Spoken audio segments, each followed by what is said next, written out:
Hi, I'm Rita Heikenfeld, and welcome to Love Starts in the Kitchen. Let's start with one of my very favorites that my family loves.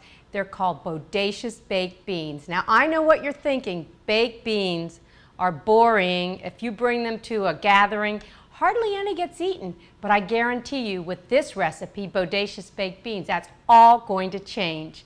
And you're going to start with really easy ingredients. You're going to start with just 2 pounds of baked beans that are packed in tomato sauce or whatever. You want to drain those real well. The reason is you're going to get the flavor, but not a lot of the juice. To that, you can add 1 can, about 15-16 ounces of your favorite bean. Now, not baked beans, but just regular beans. And I love this tri-bean blend. It's got 3 different kinds of beans in there. But again, use your favorite. To that, you're going to add 1 cup or so of your favorite barbecue sauce. Just pour that over. I like to add almost 2 because I like that sauce, really juicy. And 1/2 cup of brown sugar. And notice how I have this packed. Brown sugar should be measured, packed really, really tight. It should actually take the shape of the measuring cup, and that way you know you've got an accurate measurement. And now what we're going to do is we're going to add what I call a couple of my secret ingredients. We're going to start with 1 onion, medium onion chopped. Here you go. That is about 1 small to medium onion chopped, and that looks great. We're going to add that to our beans, and then I'm going to add my secret ingredient. You're not going to believe what that is. 1 apple. And I know what you're thinking, apple and baked beans. Well, not just any apple, but a Granny Smith. And the reason is it lends a little bit of acidity, and it's really good, tart. I wouldn't use a Red Delicious apple. And I'm not even going to peel it because a lot of the nutrition in apples is right underneath the peel. That's where all the pectin is.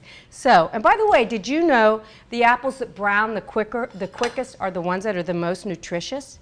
So what we're going to do is we're just going to go ahead and just chop this up.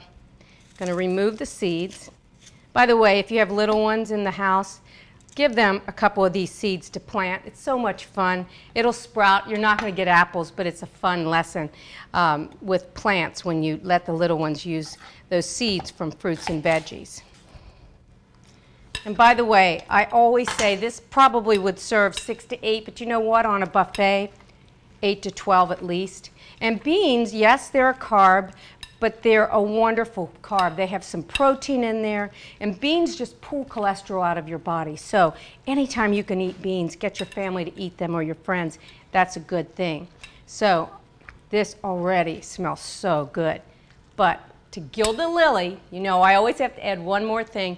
We're going to add some bacon. And what this is, it's just 6 or 7 slices of bacon.